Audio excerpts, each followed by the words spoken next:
Afieshe, yeah, one young to buy. Come in, Afieshe, yeah, one young to buy. One fame, Momo, Banyani Nawa, one fame, Momo, Banyani Nawa. I said, look at that again, Odonia Mafua. Afieshe, yeah, one young to buy. One fame, Momo, Banyani Nawa, one fame, Momo, Banyani Nawa. I said, look at that again, Odonia Mafua. Afieshe, yeah, one young to buy.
Afieshe, yeah, one young to buy.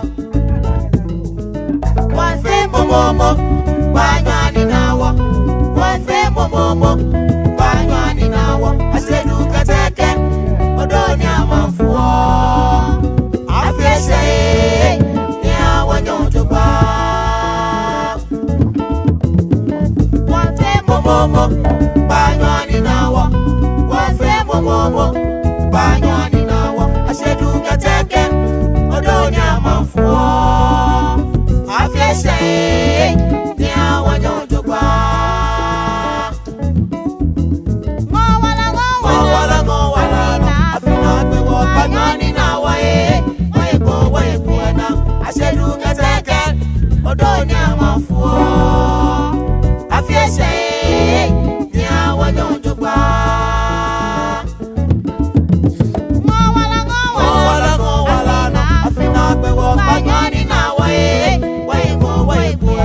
I said, look at that again, Odonia Mafua. Afieshe, yeah, one young to buy.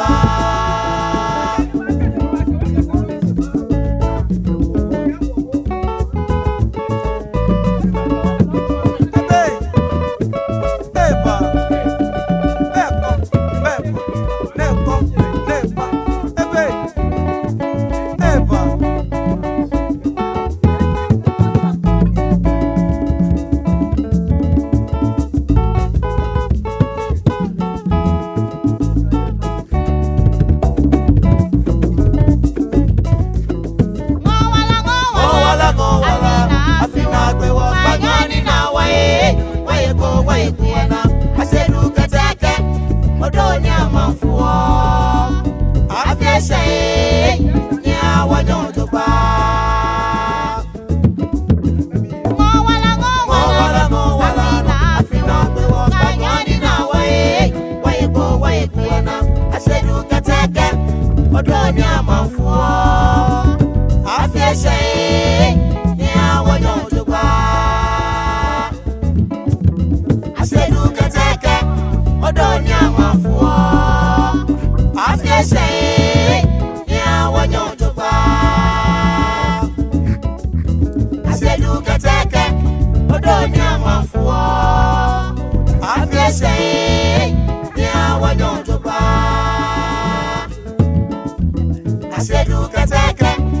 Odonia Mafuo, Afieshe.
Mimba manyewu ni manya blawo fe ke bon fe ake woye afimi ni di woye kusumi ni shiani wodumone shian wulu shian fita ni English yoemu ke shian unbe mi English eyemu ni media asafuache onupa ye bi ke han asafuna to fe ye tolone ni ba fi ma ke sane no bi mi na le wo asafu bibi alo wo nyeme bibi alo yute be ngani mawu ameji taflache eni jelemi se mla ifa wo kemoko chebo ni tumbo ake oke onyemi aya no sani taflache ko sa ko sunne aya ajina ake eyebi esi ebi esian se ba ke wa ko oya no ano ni kusumbi ami ba fe mi ake je no moni apoto na swan ni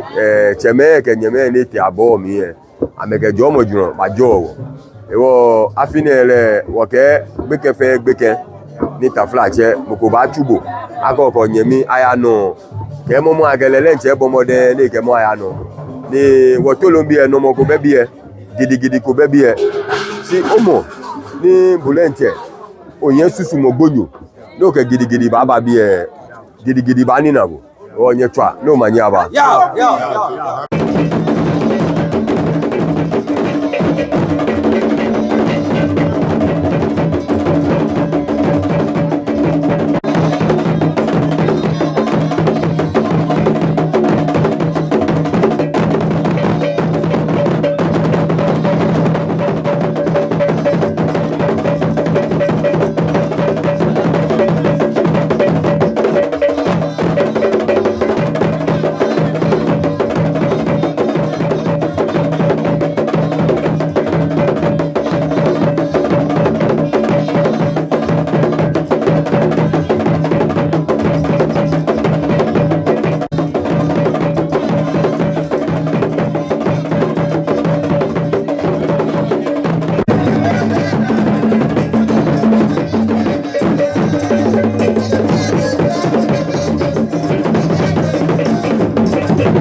Naja ni atole dijama ni ike adanse ejemsa ike dijama oswe na fo ni lante okunka ke nyeme ake ne enye ne di naja eyolu me le nyeme nu di adanse nupa ni di ni saki apromia ni di adanse manje be mi le ko awo ni la to kunka ka ta adanse se ene gba asene ma ni ametuta ke te je ma ke o che agbe travel e ka wa tata ya se on te fi on te gbele gba yo adanse manje ko ma wo e jamole ke je adanse e cheme amewu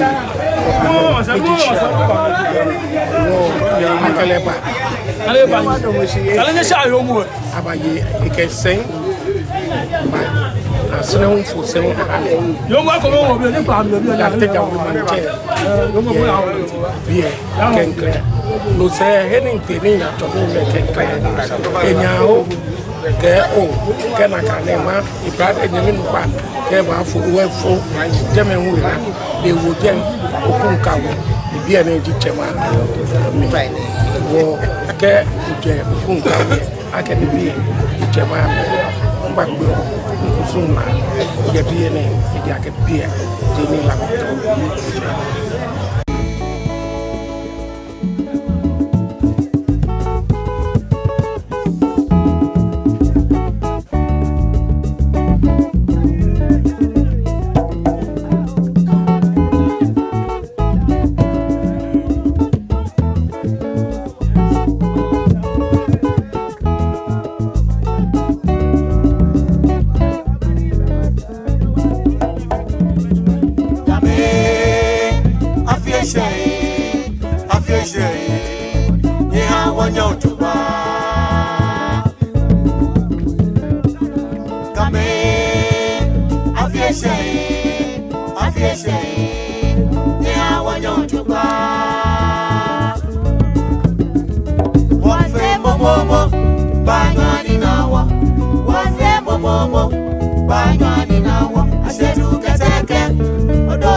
Say